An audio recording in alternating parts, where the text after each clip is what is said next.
we're going to go through the appendix of chapter 1 and the theory of comparative advantage proposed by David Ricardo, British economist in the early 19th century. This was a theory backing up or proposing more for international trade. Even when one country strictly dominates the other country in terms of absolute efficiency, right? It is still better for them to focus on one product and then trade, okay? And then that will be beneficial for both countries. Which one to produce and focus more on? Well, focus on the products whose relative opportunity cost is smaller, okay? The opportunity cost of making one additional unit, okay, of a good can be defined as the value of some other goods that you have to give up in order to produce this additional unit.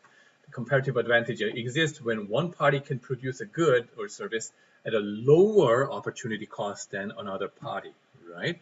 Lower opportunity cost.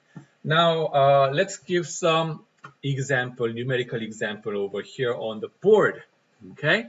Consider a company. Okay, can you see me? All right. Hello. Yes. Right. Here we have two different countries, right? A and B, right? A and B.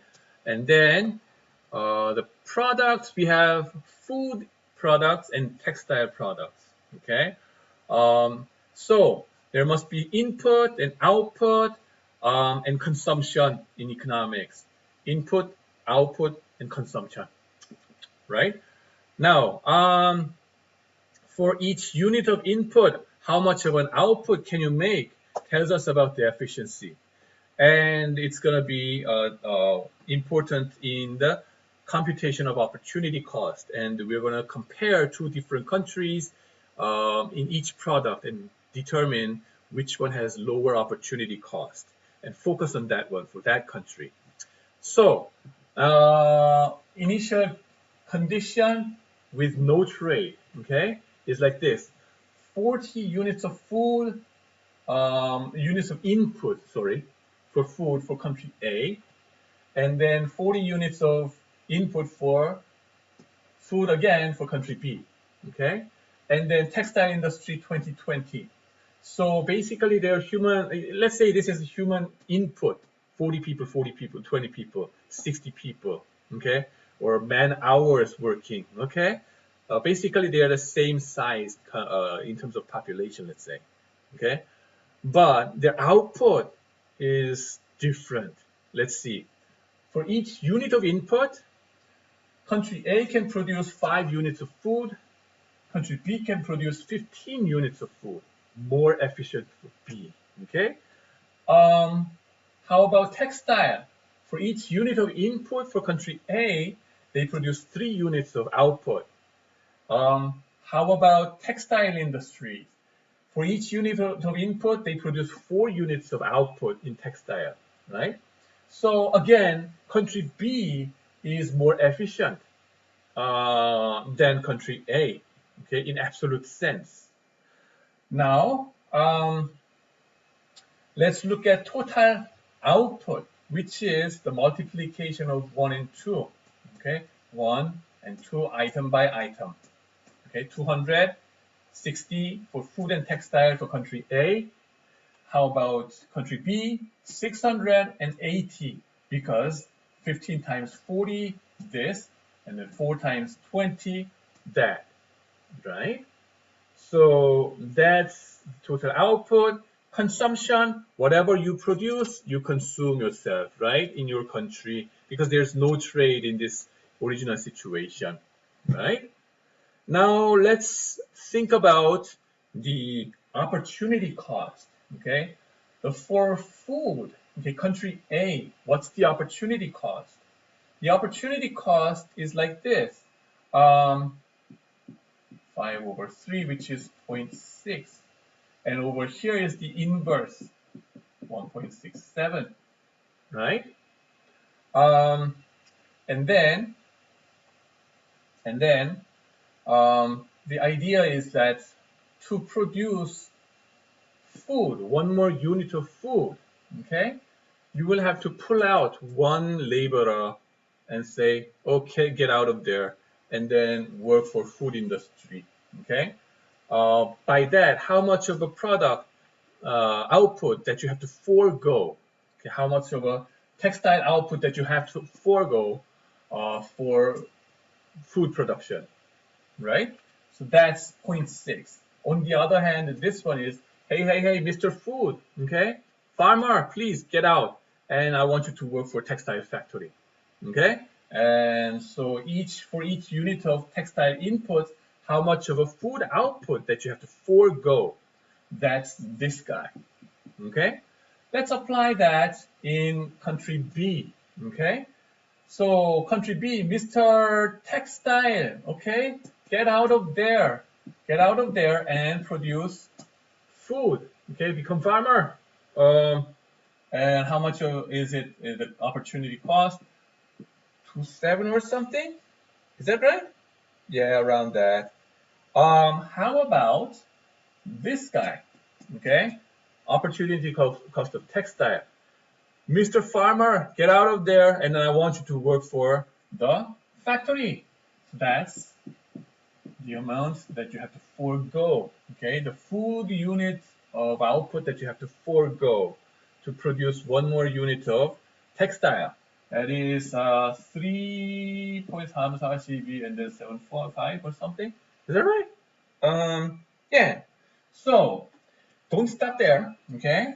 Now, let's suppose the two countries trade and focus on the products that they are good at, which means whose opportunity cost is smaller, not bigger, okay? For each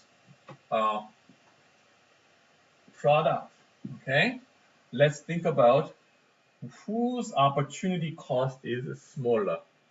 In textile industry, is it A or B? Whose opportunity cost is smaller? This guy, A, right? Not this one. How about food industry? This guy versus that guy. Country B is more, has lower opportunity cost relative to country A. Okay, it's about not absolute efficiency, but about relative efficiency in terms of the opportunity cost, right? So forget about this, right? Now what? Compared to before, country A has less food. If you don't trade, your countrymen will, starve. Instead, you're flooding with clothing. In country B, you're flooded with food, but your countrymen are going naked. So you have to trade. And let's suppose that the trade agreement says, well, country A to country B, right? Country A, let's say A to B, okay, can you see it? 50 units of textiles. In return, you get 125 units of food, with the arrangement being 2.5 food for each unit of textiles. Okay? Then what happens? Okay, then what happens in your consumption? Instead of 100, okay, in food, you're going to have 225 units of food. And over here, instead of 750 units of food, you're going to have 625 units of food. Okay? How about textiles? Instead of 120, you're going to have 70 units of textile. And instead of 40, you're going to have 90 units of textiles, right? So the numbers were nicely ranged in this example, so much so that in both countries and both products, compared to the situation of no trade, you're much better off with trade in this example.